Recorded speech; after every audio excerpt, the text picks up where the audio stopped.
Hello everyone, welcome back to another episode of our 5 Adventures. Did you know that when you're doing a canning recipe with apples, you're typically going to core them and peel them? Did you know that those peels and those cores are not garbage? You can actually make something from the peels and cores and actually recycle them before they go to the compost pile. Let me show you what you can do. So, guys, all those peels and cores can get saved and they can go into a large stock pot for scrap apple jelly. This recipe is the one I like. It doesn't call for a specific number of apples because I literally froze these as I cored them because I have a lot of apples. I still have a lot of apples. So that way I could just kind of make them when I had a full load. You put all of your scraps into a pot. That's the cores, the peels, all of that. This one has mostly cores because of the fact that I did have the apples that had some issues with the skin.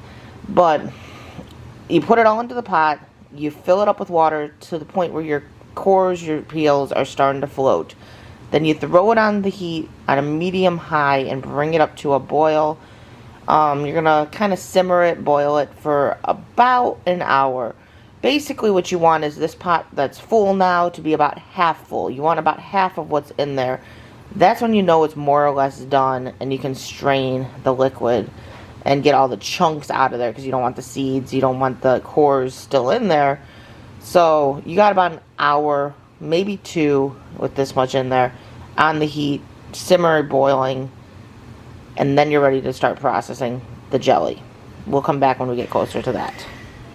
So once you've boiled it down to about half the water that you started out with, half the pot full filling, however, that you started with, you need to strain it. I don't think I recorded straining it. I was kind of in a hurry, so I dumped everything into a strainer over a bowl, and then I kind of pressed down on the apple pieces to try to release the liquid, and this is what we're left with. This pot was a full pot when we started, and now it's about half full. So we got quite a bit of liquid. And then measure it out, see how much you have, because that's going to decide how much sugar and lemon juice you need to put in. For every 1 cup of liquid, you need a half cup of sugar and a half a tablespoon of lemon juice.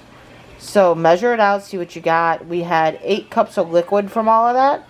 So we ended up needing to do 4 cups of sugar and 4 teaspoons of lemon juice. So now you need to heat that to boiling and get it close to that gelling stage. It needs to start to gel. Then it'll be ready to go into the cans. While you're doing that, get your water bath going. Sterilize your jars and get it ready for the hot liquid. So I'm going to go ahead and start that up because I just started this up. Sorry, I skipped some steps. You didn't see the whole thing, but really there was not much to see. We'll come back when we start canning this. Now, once you have everything in the pot, you're going to let it boil. You want to wait till... that's a fog. Wait till you start getting a gelled substance. That would mean the pectin is taken over, that is turning into jelly. There's a couple tests you can do. 220 degrees is the temperature typically for it to be gelled over.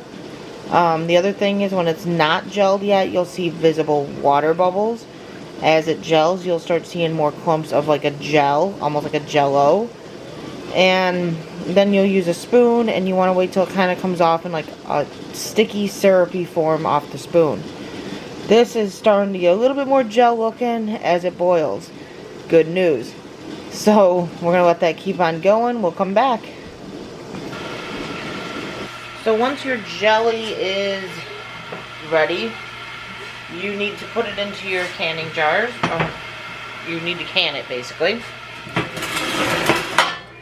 So that at that point, I'm sorry, I'm trying to get this stuff organized so I can actually move stuff.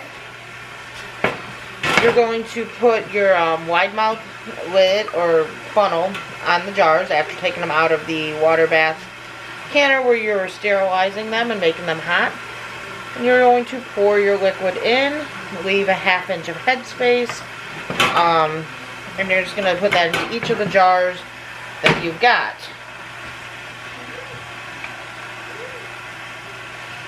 But I left a little bit too much headspace in that one, so I'll probably go back to it. I have never made jelly before. This seems a little bit too thin still in my opinion, so it might be. I'm not sure. I might have to reprocess it. Apples have natural pectin in it, so you are not supposed to have to add pectin. But if you overprocess it, you can kind of kill the benefits of pectin. So it's possible, being a first time, that I've overprocessed it. But it is kind of syrupy when you take it out, when it gets out of the spoon. So I'm hoping that that's just, right now it's just got to cool. So we're going to find out. It smells amazing.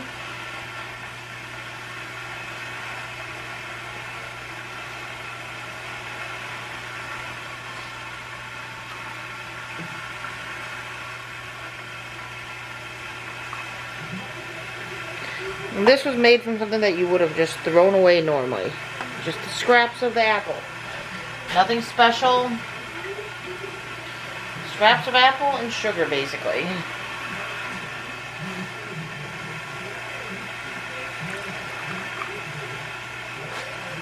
So you're just kind of reusing stuff that would have normally went in the trash. I don't know why I seem to keep thinking that one needs a little bit more.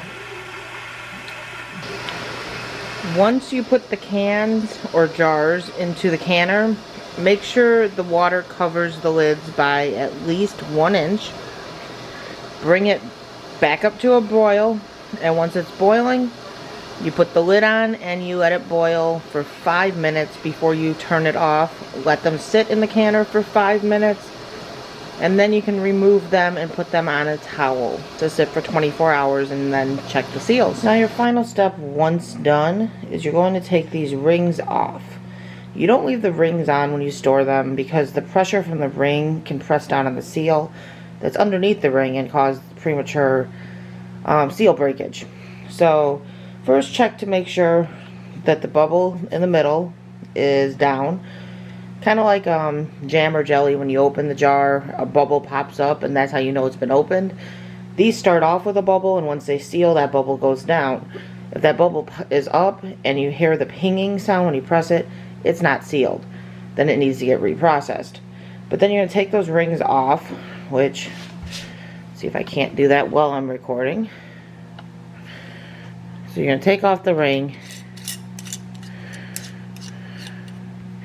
and just check the seal by lightly pulling on the edges of the jar or the lid. Make sure that that lid doesn't come off. Make sure you don't hear any hissing. Make sure nothing pings as you're doing that, to make sure that seal is good. Once you know the seal is good, you're just going to write what it is and the date that you did it on the top of the lid and put it on your shelf. But the color of this stuff is amazing. It's hard to see on the camera. It's like a nice apple cider color. Beautiful. But I'm going to go ahead and finish putting this stuff up and continue canning. I don't know if I have any more videos for you guys, because I think I've already videoed most of what I have left, but I still have a lot left. We will see. Have a blessed day, guys. Enjoy your canning. Hope this helped.